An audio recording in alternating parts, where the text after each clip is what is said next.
A estar de nuevo con todos ustedes aquí en Para Todos Lados. Seguro que todos, absolutamente todos, en algún momento de su vida han experimentado alguna situación de pánico, de terror, aunque sea viendo una peli. Pues bien, hay personas que estas sensaciones las tienen más a menudo de lo normal y que sufren lo que se denomina ataques de pánico. Pues bien, para saber más sobre el tema tenemos a alguien que ya conocen de sobra, es Rafael Santandreu, psicólogo y autor de este libro que tenemos sobre la mesa, el bestseller El arte de no amargarse la vida. Rafael, muy buenas tardes, bienvenido de nuevo. ¿Qué tal? Creo que hoy nos vas a hablar del miedo, más en concreto del pánico, ¿no? Porque hay un síntoma, ¿no? Los ataques de pánico están definidos así, calificados de esta manera. Sí, y además es un trastorno, es un problema que ahora describiremos, que se da crecientemente cada vez más. En España lo padecen actualmente 5 de cada 100 personas, un 5%, pero por ejemplo en Estados Unidos lo padece ya un 13% de la población, que es mucho, 1 de cada 10. Y nosotros vamos hacia ese camino. Entonces es un problema, ya te digo, creciente, que está empezando a ser bastante importante y que es muy invalidante sobre todo, como ahora veremos, ¿no? Yo considero que dentro de lo que tratamos los psicólogos no es difícil de curar, de tratar, pero se tiene que hacer porque si no a veces va creciendo y puede llegar a ser muy problemático. ¿Y en qué consiste exactamente, Rafael, este trastorno? Mira, es un poco difícil de explicar, ¿no? Porque los que no lo hemos padecido nunca y tal, nos parecerá una cosa un poco difícil de entender. A ver, yo para explicarlo podría decir, primero, son toda una serie de síntomas físicos que te asustan mucho. A ver, para explicarlo podría decir que... Imagínate que vas a unos grandes almacenes y hay mucha gente, ¿no? Está muy lleno de gente ese día y de repente alguien grita ¡fuego! Entonces todo el mundo corre hacia las salidas y se agolpa a la gente. A ti, tú te pillas en medio un poco en la avalancha de gente y a lo mejor te caes incluso. Y en ese momento vas a experimentar seguramente miedo con algunos componentes físicos que son, a lo mejor el corazón te empieza a ir deprisa, empiezas a sudar, ¿no? Del sofoco que te da, mareos y sensación de que te falta el aliento también, el aire, y sensación de a lo mejor que te puedes morir, ¿no? Vale, pues la gente que tiene ataques de pánico vive algo parecido, aunque a veces hay otros síntomas asociados, pero podría ser esto, pero el problema está en que lo viven en cualquier momento, yendo por la calle, en una reunión de trabajo, en su casa, de repente, ¿no? Empiezan a sentir eso. Sin causa justificada. Sin una causa justificada. Entonces empiezan a experimentar esas sensaciones de que el corazón va muy rápido, de que te falta aire y ideas o sensación de miedo, de muerte inminente incluso, ¿no? Me va a pasar algo porque mi cuerpo no está yendo bien y aunque a veces puede pasar con otros síntomas también, ¿eh? Con dolores de estómago, con mareos, ¿no? Etcétera. Claro, antes decíamos al empezar, todo el mundo ha vivido una situación de pánico o de terror, de miedo, pero hay grados y cuando es tan incapacitante, uno puede llegar a que sea difícil entenderlo, ¿no? Sí. Que una persona de repente le entre un ataque de pánico y digas, pero ¿esto qué es, no? Sí, incluso para la persona es difícil de entender y de explicar, ¿no? Pero esto nos puede suceder si le cogemos mucho miedo a algo, ¿no? Y sobre todo a miedos corporales. Y puede llegar a ser muy invalidante. Mira, yo he tenido algún caso muy serio, ¿no? Recuerdo una vez que vino a verme una persona que tenía alrededor de 40 años y llevaba 20 años literalmente sin salir de casa. O sea, desde los 20 años empezó a sucederle estos ataques, dejó de trabajar porque no podía ir a trabajar porque le daban allí, se recluyó en casa, dejaba de salir a la calle por miedo a que le diese eso por la calle, etcétera, etcétera. Llevaba 20 años recluido en casa de su madre allí, con una baja laboral, sin trabajar. Incluso me comentaba que no veía ni la televisión, porque si ponía la televisión y salían escenas de guerra o cruentas y tal, también le podía dar un ataque de pánico. Por lo tanto, llevaba una vida de lo más limitada, ¿no? Y con casos como estos hay bastantes. O sea, no es raro en las consultas de los psicólogos, porque es un miedo creciente que te va limitando, ¿no? Entonces, claro, antes decíamos, ¿cómo puede detectar una persona que no tiene nada, no tiene ni idea de eso, que es un ataque de pánico? Porque, claro, las pruebas médicas, y es esta persona está fatal, venga al médico, análisis. Claro. Ahí no sale nada, ¿no? Sí. Bueno, digamos que la primera prueba es que vas al médico, haces bien ir al médico al principio y que descarte cualquier problema físico, ¿no? De verdad. Pero lo hacen, ¿no? Entonces, cuando ya el médico te descarta que es físico, si vas a ver a un psicólogo, el médico a lo mejor ya te lo puede decir también, ¿no? Que se trata de ataques de ansiedad, ¿no? Piensa que nosotros, yo por ejemplo, si algún día experimento un dolor de estómago repentino muy fuerte, como no lo he experimentado nunca, y le cojo miedo a eso, es posible que esté demasiado atento en los próximos días. Oye, a ver si me va a coger el ataque de dolor de estómago que me cogió el otro día. Entonces te estás escuchando demasiado el cuerpo y ante la más mínima señal, tú, por sugestión, te provocas ese mismo ataque de dolor de estómago. Y luego puedes desarrollar eso y sufrirlo cada día o cada semana. O 20 años. Sí, o durante 20 años. ¿Y por qué? Porque por sugestión tú llamas a esos síntomas sin darte cuenta. Te los provocas tú con tu propia mente. Es decir, que en realidad los ataques de pánico, en realidad también le llamamos en psicología miedo al miedo. Porque en realidad es haberle cogido mucho miedo a esos síntomas que te provocan mucho miedo. O sea, en realidad es un problema de sugestión.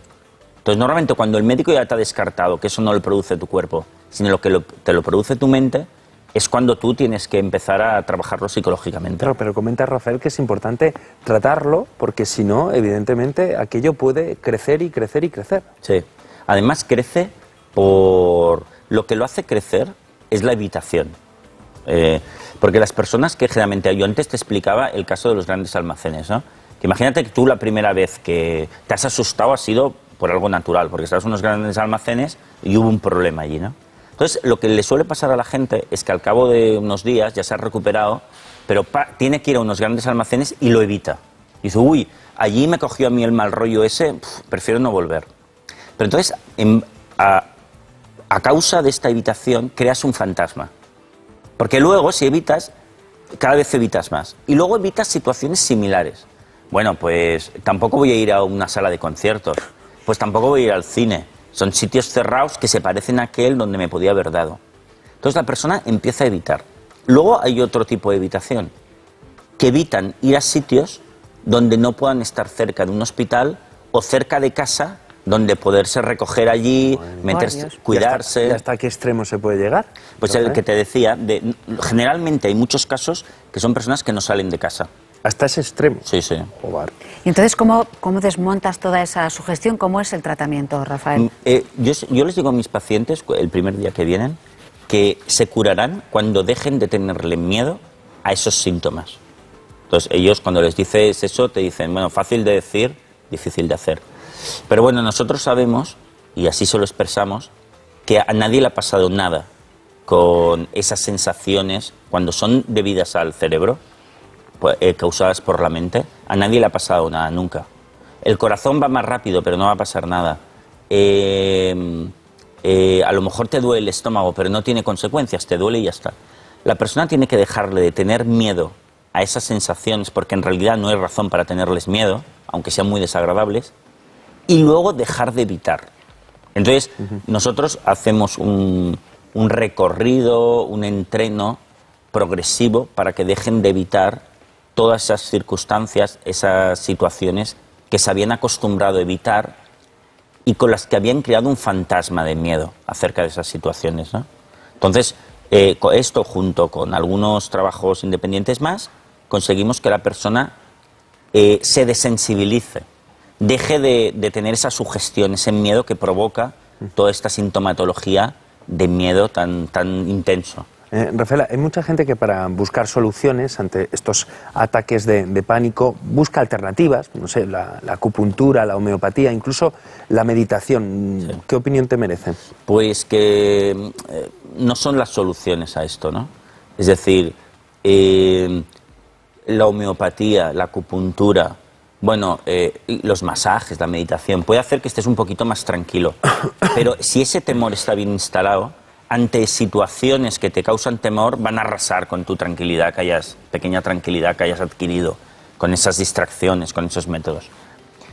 Lo único que cura el tema de los ataques de pánico es desensibilizarse con técnicas psicológicas mentales. No sirven los medicamentos, ni siquiera sirven los ansiolíticos. Atención, atención, atención. Pero, a ver, un ansiolítico te lo receta un médico. Sí. Sí, mira... Estás aquí sí. desacreditando o poniendo Sí. en cuestión podríamos decir, un Sí. diagnóstico, ¿no? Bueno, no lo pongo en cuestión, porque yo creo que los médicos hacen bien en recetar ansiolíticos cuando reciben al paciente. Muchos de estos pacientes van a urgencias, ¿eh? Las salas de urgencias de todos los hospitales están llenas de personas que tienen ataques de pánico y van porque no saben lo que les está sucediendo o temen que sea un ataque al corazón, ¿no? Entonces, a ver, es normal que en esos momentos el médico tiene que darle algo para que se calme hoy. Por lo tanto, para calmarte hoy, el primer día que te da, la primera semana, está bien, ¿no? Lo que pasa es que eso no debe ser un tratamiento que se alargue en el tiempo, porque esos ansiolíticos no curan el problema. Es más, agravan el problema en muchos casos cuando lo tomas continuadamente, porque al final ese fármaco, ese tranquilizante, acaba siendo una muleta que te ayuda a evitar más, precisamente, ¿no? Entonces, fíjate que la persona lo que ha de hacer es perderle el miedo, desensibilizarse, pero la persona cada vez que toma esa pastilla, se la está tomando, pero se está diciendo a sí misma, uy, estoy muy mal, eso no me puede volver a dar, tengo que evitar esto como sea. Y eso en realidad agranda el problema. Entonces, mira, yo doy clases de psicología a médicos y enfermeras de toda Cataluña. Les hacemos formación en psicología, hago formación en psicología. Y, a ver, los médicos tienen una gran... la medicina en España, bueno, lo dice todo el mundo, yo también, es buenísima. Los médicos están muy bien preparados, pero en temas de psicología no tanto. De hecho, yo contribuyo a dar formación para que sepan más de esto, ¿no? Entonces, ya te digo, sobre el desarrollo del problema de los ataques de pánico, el médico de cabecera, que es el que suele recetar esto, no es el que sepa más de esto, ¿no? Por lo tanto, está bien que lo den en el primer momento, porque algo le has de dar a la persona, ¿no? No va a haber un psicólogo ese mismo día, por lo tanto, necesita algo. Lo que pasa es que la gente debe ser muy consciente que esos fármacos, a la larga, perjudican más que nos benefician. Rafael, durante estos minutos estás hablando de ataques de pánico, ataques de ansiedad. ¿Es lo mismo? Sí. ¿Sí? Les llamamos ataques de pánico, ataques de ansiedad, angustia, ataques de angustia. Es siempre lo mismo, el mismo problema. ¿Y qué sería esto de la agorafobia? Ah, sí. Muchas veces las personas les dan este diagnóstico, ¿no? Ataques de pánico con agorafobia o la agorafobia. Si nosotros vamos al diccionario, encontraremos una definición de agorafobia que es bastante inexacta, ¿no? Pero está en el diccionario. Sí. La definición que encontraremos es miedo a los espacios abiertos. Bueno, en realidad esto es absurdo, nadie tiene miedo a los espacios abiertos, ¿no? Lo que la gente tiene miedo es a que me coja un ataque de pánico en un sitio donde no puedo acceder rápidamente a mi casa y estar protegido porque me estoy encontrando muy mal, o un hospital. Por ejemplo, el peor escenario para las personas que tienen ataques de pánico es irse a la montaña, lejos de la civilización, a pasar un fin de semana. ¿Por qué? Porque si les da ataque de pánico, a llegar a casa van a tardar mucho y un hospital están lejos. Entonces tienen esa agorafobia, que en realidad no es miedo a los espacios abiertos, es miedo a estar alejado de la civilización, de un sitio donde te puedan socorrer. Bueno, y llegado el caso, quizás, Rafael, estoy en un refugio en la montaña, he convencido al posible agorafóbico y le entra el ataque de pánico o de ansiedad. ¿Qué puedo hacer para ayudarle? ¿Le hablo? ¿Le digo que se tienda, que respire, quizás, le cuento, no lo sé, porque lo llevo a pasear al bosque? Sí. ¿Qué puede hacer uno? Hombre, pues mira, distraerlo es una de las cosas que puedes hacer en ese momento, ¿no? Distraerlo, llevarlo de excursión, no hablar del tema, y no des por sentado de que eso es muy grave. Por lo tanto, haz otra cosa diferente, porque es muy posible que se distraiga y se le pase totalmente. Pero ¿y si le da? Es que claro, si le da el ataque de pánico, ¿cómo reacciona uno? Bueno, en ese caso, a ver, no le vas a curar en ese momento, porque hace falta hacer toda una terapia. Pero puedes intentar que haga ejercicios de respiración, que fije la atención en un punto que no sea sus síntomas. Por ejemplo, fíjate en la respiración, respira lentamente, fíjate en la respiración y vete calmando, ¿no? Dame la mano, ¿no? Mírame, ¿eso funciona? Sí, puede funcionar. Lo mejor es la distracción. Llévatelo a hacer otra cosa diferente que tenga que prestar atención. Eso es lo mejor. Segundo, que haga ejercicios de respiración, que respire lentamente y fije la atención en un punto que no sea su cuerpo. De todas maneras, en el momento que le da el ataque, bueno, puedes intentar esto, pero lo importante es que haga una terapia y que se desensibilice bien. Entonces ya no le pasará más.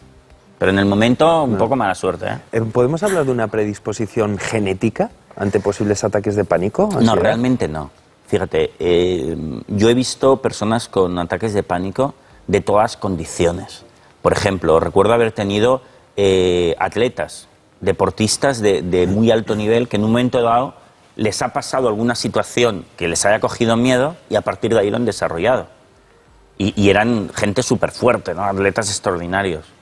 También he tenido pacientes que a lo mejor tenían 75 años y toda su vida habían estado fantásticamente bien y por un suceso, un accidente, algo extraño, le han empezado a coger miedo a una sintomatología del cuerpo y lo han desarrollado de repente. Y fíjate, no había ninguna genética en ello. O sea, no depende de la genética, depende de que tengas la mala suerte de tener una experiencia que te asuste corporal, ¿no? Porque ha estado una situación especial, o te haya dado algo del cuerpo que tú desconozcas, como por ejemplo una arritmia fuerte, y entonces le hayas cogido miedo a eso. Y que luego hayas empezado a evitar. Si juntas esas dos cosas, a todos nos podría pasar lo de tener un ataque de pánico. Vale, ¿y por qué hay más problemas de pánico en los Estados Unidos que en España? Porque al comienzo de la entrevista lo comentabas. Es cierto. Mira, yo creo que eso es porque en Estados Unidos existe en estos momentos, más que en España, cierta obsesión por la salud en general. O sea, que decir por Halloween. No, eso no es problema. No, por la salud, porque, a ver, ocuparse de la salud es fantástico. Yo me ocupo bastante, ¿no? Me gusta, porque me gusta sentirme sano, ¿no? Otra cosa es preocuparse hasta la obsesión y cualquier pequeño síntoma de malestar, alarmarte, ¿no? Entonces, la vida no hay que tomársela así. Nosotros nos tenemos que ocupar de las cosas, pero no preocuparnos. Posiblemente en Estados Unidos hay entre un grupo social importante, la gente se preocupa demasiado por cualquier síntoma, algo que no funcione, y eso es contraproducente. Hay que tenerle menos miedo, oye, pues ya lo arreglaré, ¿eh? Tranquilo. O sea, que puede ser que nos ocurra un ataque de pánico, pero también puede ser, y de hecho es posible, curarnos, inmunizarnos y volver a nuestro estado normalidad anterior. Por supuesto, se cura. Mucha gente duda de si se cura esto, porque llevan muchos años padeciéndolo, han intentado alguna terapia que no ha funcionado, pero yo puedo decir fehacientemente que los casos más graves se curan y se curan completamente. Perfecto. Bueno, pues Rafael Santandreu, muchísimas gracias por acudir aquí a Para Todos Lados y ayudarnos a no amargarnos la vida. Un placer, gracias.